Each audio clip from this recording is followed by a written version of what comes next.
I will say is the worst time to have allergies because when you sneeze now, and if you're out in public, you get a lot more stares that I don't really want. And then you have to sit there and say, no, it's allergies. It's allergies. I don't know how many times I've said that over the last week.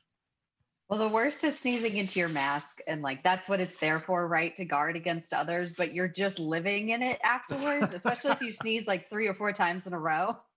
Just wallowing in it. Yeah, these are the problems of our times. Hello, everyone. This is Trends with Benefits. This is our weekly Roundtable Tech podcast here from Digital Trends, where we talk about a trending tech topic and we analyze it with our group. We give you a little bit of history. We give you what's going on. And we talk about it with you because we're not just an audio podcast. We're also broadcasting live right now on Facebook, Periscope, Twitter, Twitch, all kinds of places. Wherever you are finding us, you can join in those conversations that we get to have, but do hit subscribe to the audio podcast as well. And you probably saw what our question was for this week, which is what is going on with TikTok?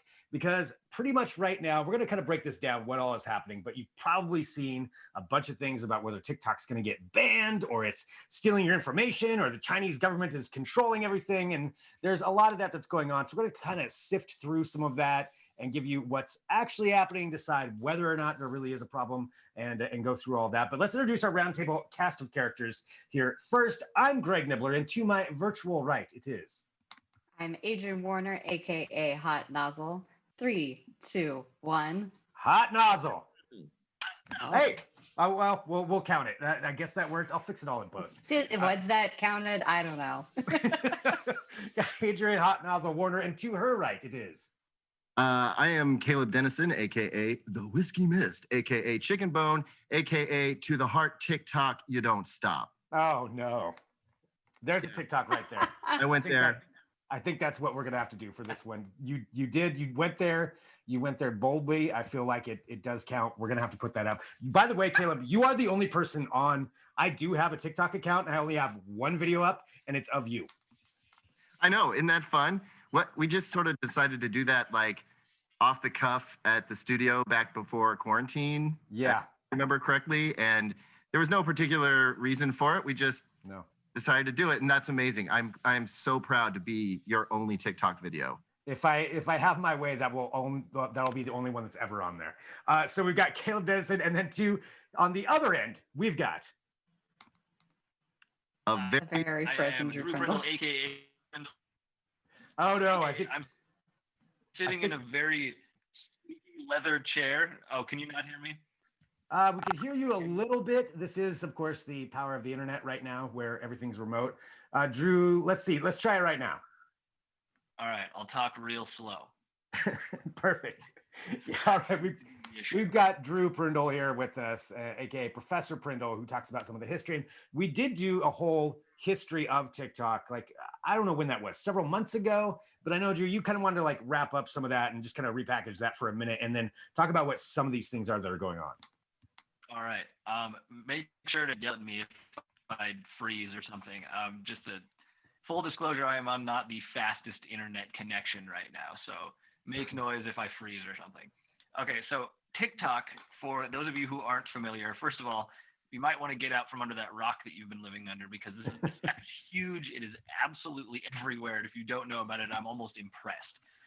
So basically what it is it's a video-based social media platform that allows users to just basically create and share short video clips and add music to it and all this fun stuff. As of right now, it is currently the #1 free app on Google Play, and I think it's number 4 or 5 on the iOS App Store. So super popular. As of, I think, October 2019, which was around when we did the first episode on TikTok of this podcast, it had about 500 million monthly active users. So 500 million active users worldwide, which means it was bigger than sites like LinkedIn. It was bigger than Twitter, bigger than Pinterest, and it was even bigger than Snapchat just back then. But now, after COVID has struck and everybody's kind of inside spending more time looking at screens and stuff, it has absolutely ballooned since then. It's gained even more popularity. It's now sitting at over 800 million active users worldwide. So it's closing in on 1 billion active users, which is absolutely insane to think of. 1 in 7 people on the planet is using this app. Damn, putting it that way, yeah, that is a crazy. It's just nuts, and like I feel like it kind of came out of nowhere. So it's only a few years old. It was founded in 2016 by this company called ByteDance, which is currently valued at around 75 to 80 billion dollars, which means it's the most valuable startup in the world right now. It's more valuable than Uber.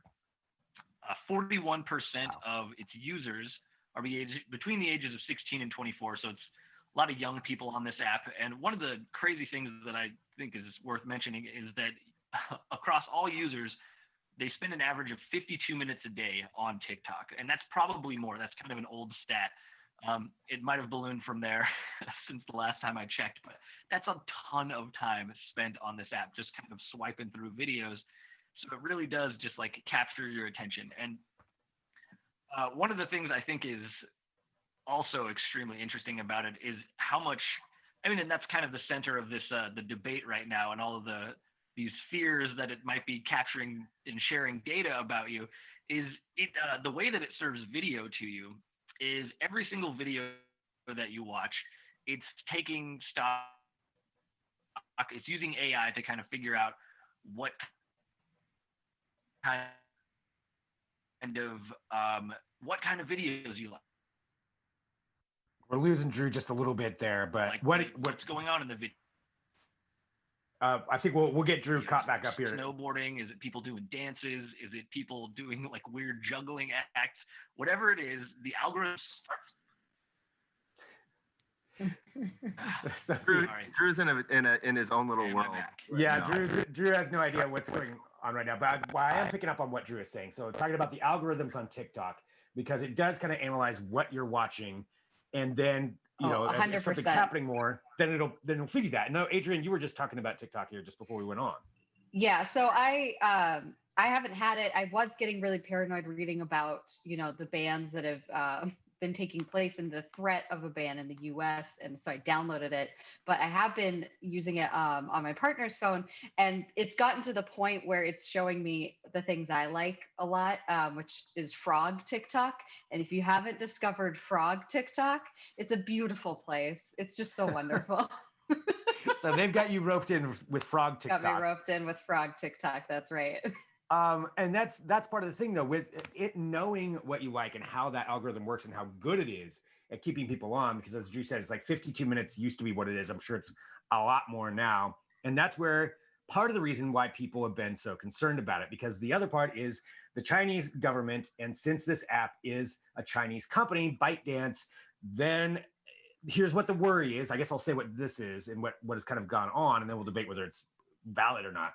Is that the Chinese government is involved with this. And since it knows so much about its users and you provide so much information, that it's basically gathering all this info on people worldwide, even internally in China, where it's actually called something else. But then worldwide, it's taking all this information, and essentially it's a Chinese government propaganda app or something like that. And that's where there's this concern.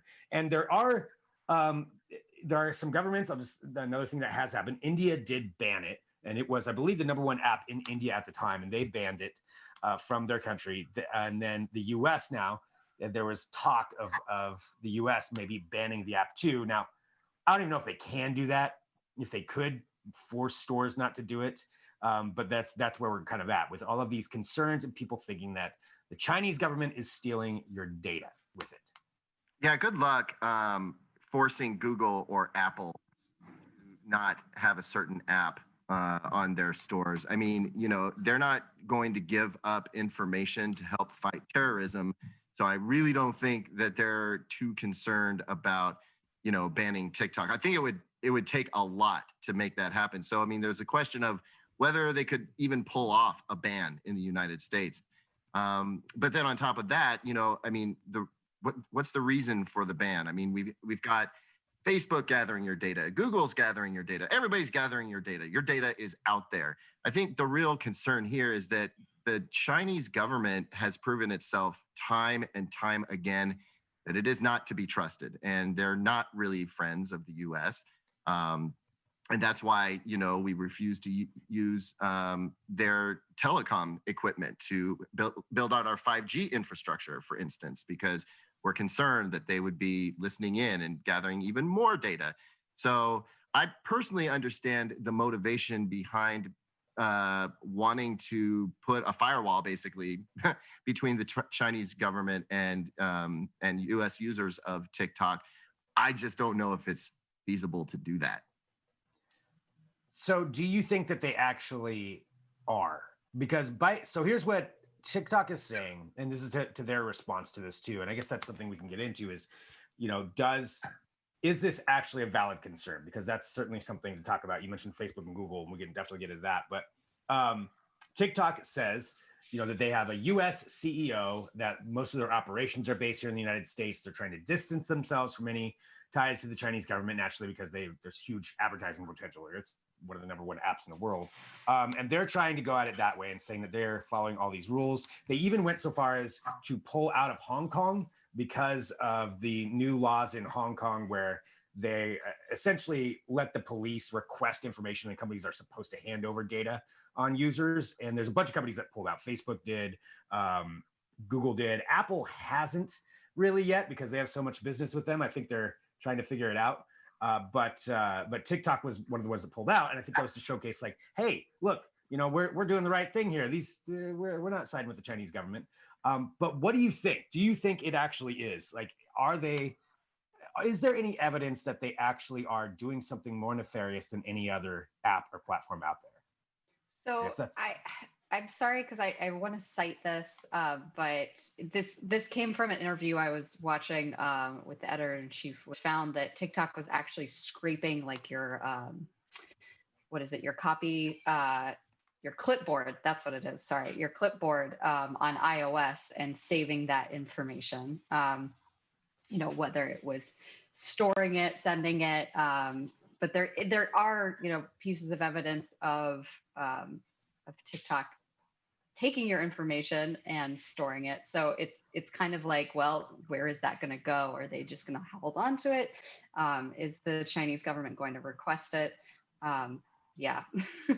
Correct me if I'm wrong, but I believe there is concrete evidence that points to the fact that the data is being stored through servers in Singapore. I want to say, and I mean, so that right there, as soon as the data is being stored outside of the U.S., it's vulnerable. And yeah, I believe that I believe that the Chinese government totally would say, you know what, guys, fork it over, give it to us. Somebody would not, really have an option to say no. I don't.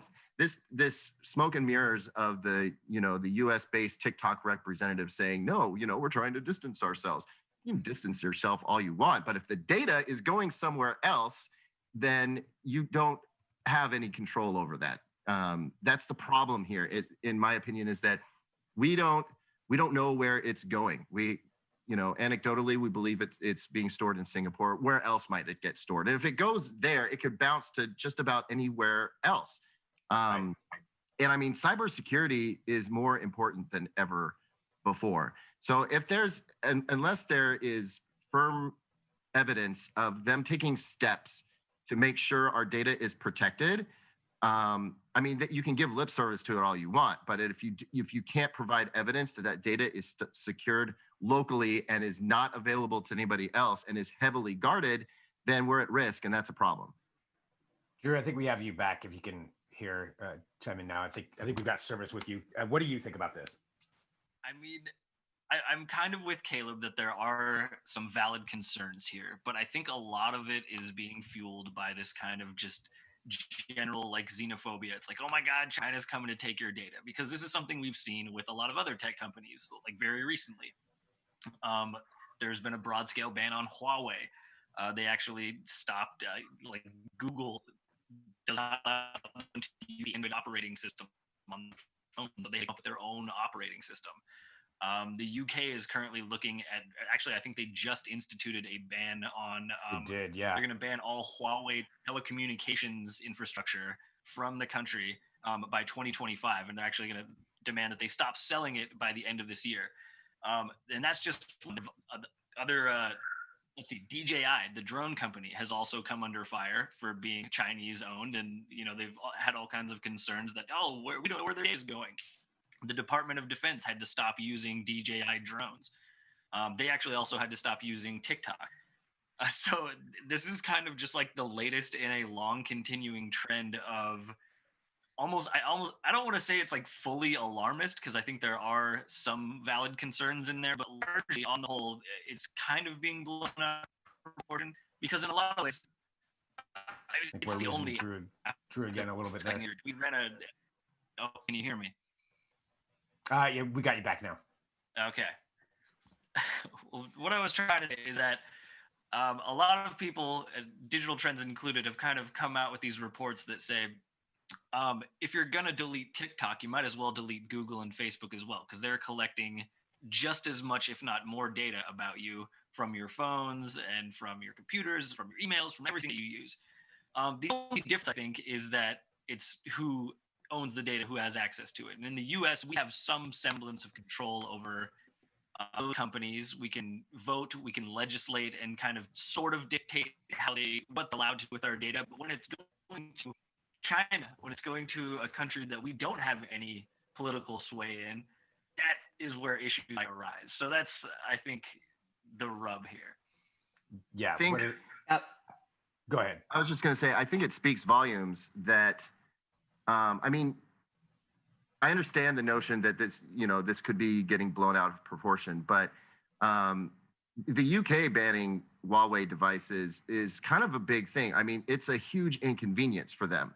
Though the telecommunication stuff, I mean, Huawei's got tons of 5G infrastructure that it has available that's inexpensive, and readily available. And to basically turn around and say, you know what, we're going the hard way here. It's costly. And it's inconvenient. I feel like there's an estimate, just real quick with that, because I reported on that this morning. It's estimated it might delay 5G rollout nationwide in the UK by 2 years. Yeah, and I mean that's a huge step to take based on a bad feeling. You know what I mean? I feel like people who know more than we do have looked into this and said, you know what, there's too much risk here, and we cannot open ourselves up to it. So yeah, I mean, I understand Drew's point as well, but I think like better safe than sorry is the notion here. If the risk is there and it's possible, like let's just not even go there. And obviously, a lot of the U.S., the U.K. They're prepared to take the safer road, even though it's more costly, and that just speaks volumes to me. So I think that does make the difference between Facebook and Google collecting your data. I'm not wild about that either. Every time I talk about something weird, wacky, and off the wall, and then suddenly I see ads for it on my phone. Yeah, that's super creepy. Hate that. But the use of that data right now doesn't put us at risk for cybersecurity hacks and stuff like that. So I mean, I don't know. I think how you go about banning TikTok is not feasible, but I do think there's a little bit of a risk there. So bringing up those other companies, because I think that's a great segue into this too, because yeah, a lot of these companies take your data and are using your data for things. I mean, that's not a secret. That's how that's why Facebook is free. It's because they're using your data. And now there's a lot more, at least oversight or at least knowledge of what they're doing with that, but it's something they've been doing forever. So I don't, yes, we have more regulations over it. That's true. We can regulate a little more, but here's another factor though, too, is that Facebook and Google and Snapchat and all these other Instagram, all these other platforms, at least as far as, Instagram and Facebook in particular, they're established for a long time. And TikTok is taking big chunks of users and user time away from those apps. So they also have a vested interest in making sure TikTok doesn't have an easy time with things. Not to get into like conspiracy theories, but I don't think it's that far to say that these companies want to get what TikTok has. They want some TikTok users because they all have their own competing apps that they've been trying to roll out. And right now, Instagram, I think, is benefiting the most from TikTok not being in India, because they rolled in Reels, which is their competitor to it. And all of a sudden, they're just pushing that as hard as they can, trying to get that away. So I think there's some commercial aspects too for these companies not to want TikTok to succeed. Totally. I'm sure there are people, execs at those companies who are going, yeah, It's working out just fine for us. Right. Adrian, what do you think about it? So we talked, about at the beginning, but given any data privacy concerns, do you have any with using it, even though it's not your phone that you're using? So I guess, Well, you're okay on there. certainly, But yeah. I certainly do. I guess, I wonder if there was to be a ban for the legitimate reasons that we've been discussing, or the legitimate concerns rather that we've been discussing, what about all the people that have it already downloaded on their phone? Would companies actually exercise the right to take that off? I don't know. So that's kind of something that's been weighing in my head. I personally am going to continue using it.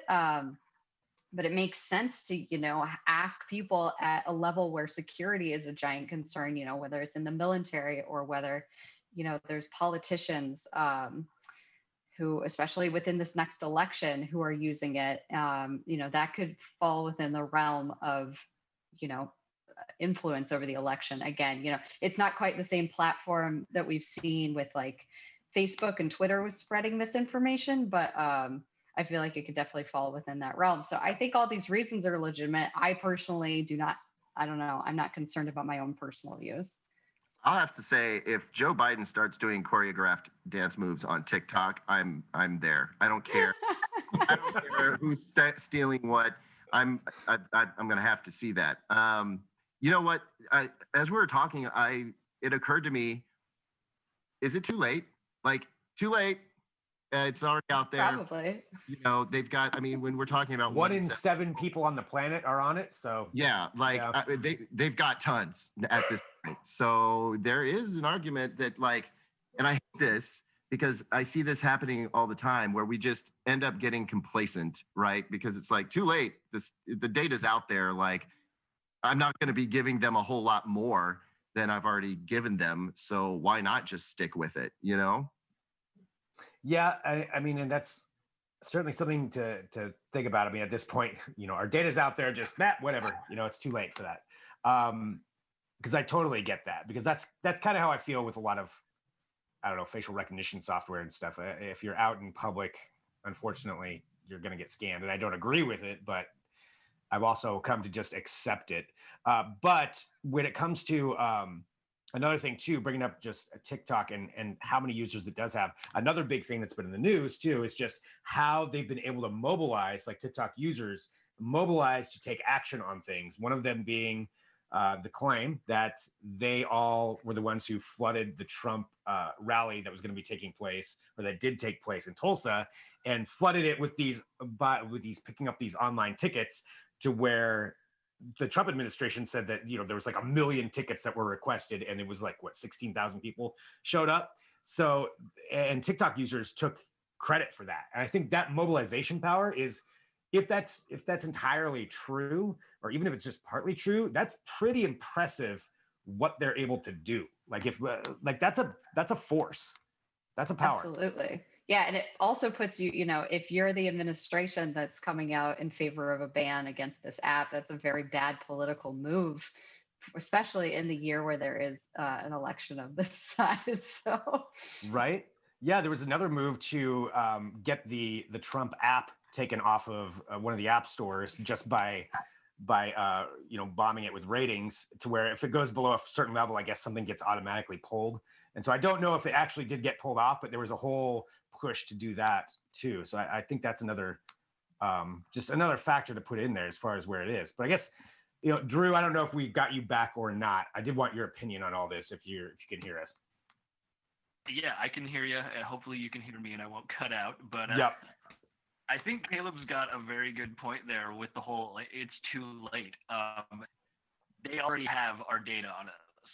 I'm not sure if this came through earlier, but I was talking about how much data TikTok collects on you. It's collecting data on exactly what you're watching, how much time you spend on it, like the content of the videos that you like. It's also collecting like where you are when you're watching stuff. So it's, I think I remember reading a statistic, and don't quote me on this, but it was like the average app collects 100 data points on you at any given moment or whatever. But TikTok gathers around like 1,000. It's just like so much more information on you. And so I think there's some merit to that. Like they've already got what they need. At this point, all they're getting is like a larger sample size.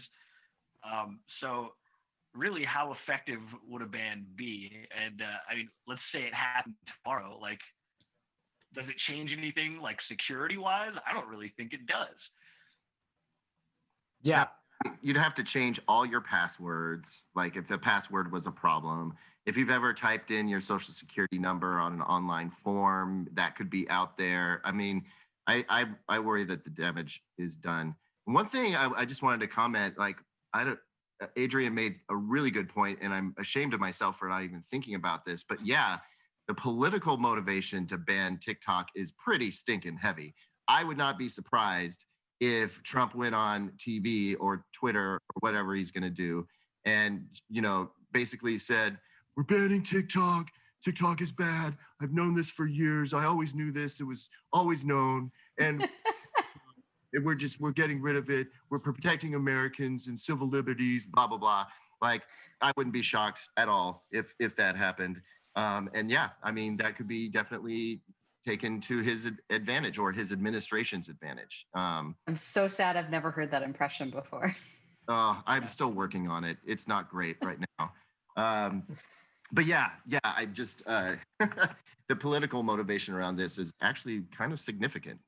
Right, exactly. Like it seems to, go ahead, Drew, since we have you tenuously. I was going to say, do you remember when they tried to ban Juuls, or they did ban Juuls, and everybody lost their minds? Imagine how much worse it would be if you just pissed off all the TikTok teens, and oh geez, the fallout would be so much worse. Well, yeah, and who knows what's going to happen with that, but yeah, that's definitely a factor. There's a lot of factors that come into it. I don't think they can ban it. I just don't see how you're going to pull that off to actually ban TikTok, but they can certainly try to do some damage to it as far as I don't know, maybe some other ways that they could go about it. But I know they could. Oh, go ahead. I mean, like at a government level, they could put it on an entity list with the Department of Commerce, which would kind of fall within the camp of Huawei. But with it being, distributed by so many other businesses and app stores, I don't really know how that works retroactively. Like they banned Huawei from coming here. I don't know how you ban something that's already here. Yeah, and it's like you buy new, like Huawei's a piece of hardware, it's right. Infrastructure. So I get that, you can take that away, but something online, something that's an app, it's not something physical you can just remove. Yeah, it'll be, I don't think it's going to happen, but I don't think this is going to be the last that we hear about controversy with TikTok. But I know we're running out of time, and we have to close up today. Things we learned, Adrian likes frog TikTok, whatever that is. It's the best. Go look up frog TikTok. I've got to go look up frog TikTok. Very pure. So that's on there. And as usual, I want to remind everybody, this is a podcast that you can hit subscribe to. So wherever you get podcasts, wherever you download them, go find Trends with Benefits and hit subscribe to it. And make sure you get the episodes that we put up every week. Each week we talk about something different. We do broadcast live, so it's great. We can watch the video. You can go back and watch the video, but definitely listen to the audio and send us an email, podcast@digitaltrends.com. And, if you have questions, if you have comments or something that you think that we should talk about, definitely let us know right there. And thanks for tuning in. We'll be back next week with another episode of Trends with Benefits.